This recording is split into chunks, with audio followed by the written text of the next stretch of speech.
So now the turn is on Ambesh, and Ambesh will talk about Power Automate, precisely savings in Power Automate.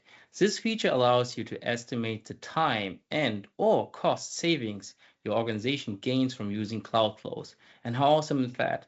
So we're super happy to have Ambesh talking about this topic. Ambesh, the stage is yours.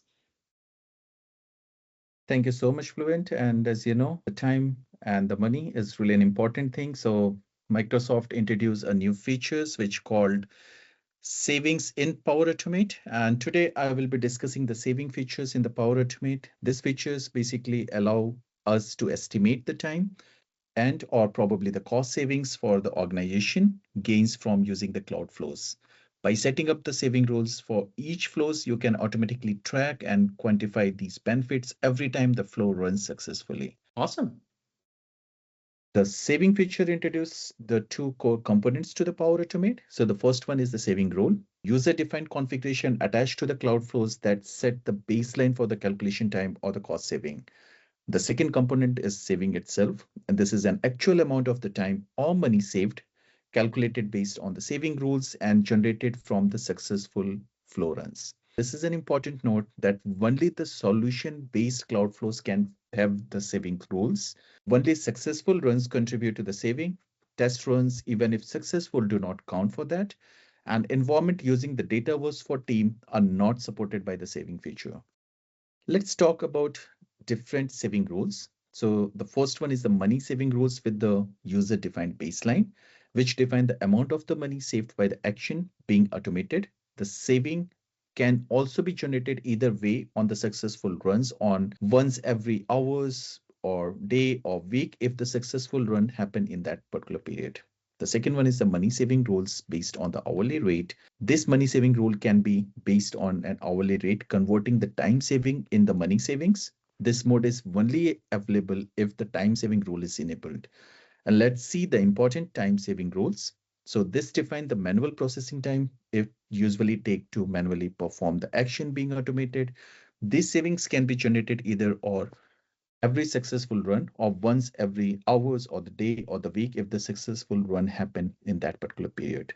There is also a few important note which we need to consider right now, that the money saving rule based on the hourly rate that generate rounded and not or probably don't save the decimals into that one. Like for example, you define a time savings benefit 1 hour 15 minutes per successful run.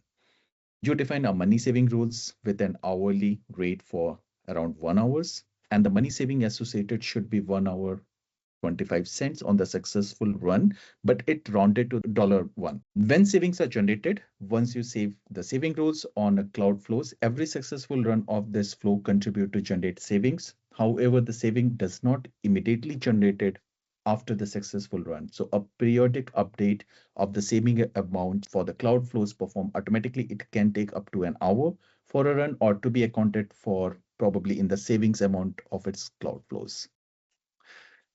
Let's conclude our topic with one important note that you already know which permission required to view and edit the savings rules. If not, then to view and edit a saving rules, you need to a security role with privileges to the saving rules and the flow aggregation tables.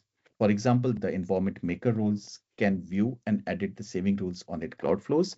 Before we jump out, let's have a quick view. How does it look like on the browser? So if you can see right now, I have Power Automate Cloud Flows. And remember, this work only on the cloud flows, not on the desktop flows. There you will get a new preview features, start tracking savings. And then you have two options or the two buttons there, enable savings or don't show me again. I really don't want to click on don't show me again. But if you click on the enable savings, then you probably get a view like this, or let's just click it. And then you will see the view like this, saving in the preview. So then you can define, okay, maybe it's 1 hour, 10 minutes and something for successful run. And then you will get another three further options here.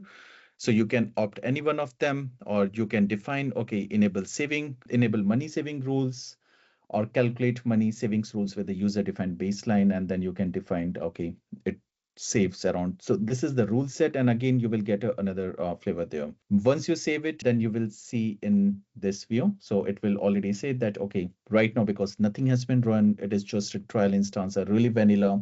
So you can see, okay, time saved in the last 7 days, it could be 0 minute, and the money saved is right now disabled. But if something is there, then you can already looked into that one. If you click on the see trends, then you will see this window. And here also you can filter out, okay, top automation generating savings, how many savings are there, and then you can see some of the trends related with that one. So this was the thing. And then thank you again, all of you, to be here in the call and provide your valuable tips and the tricks around to our audience, as well as to extend your tremendous support. If you have not subscribed yet, then please subscribe to the channel and like and share the videos within the community. Also provide your feedback in the comment section that what episode you want to cover up next. If you want to join our Power Collab groups and learn along with us, just drop me or anyone us in the message on the LinkedIn. Till that, have a great time and happy learning. Bye.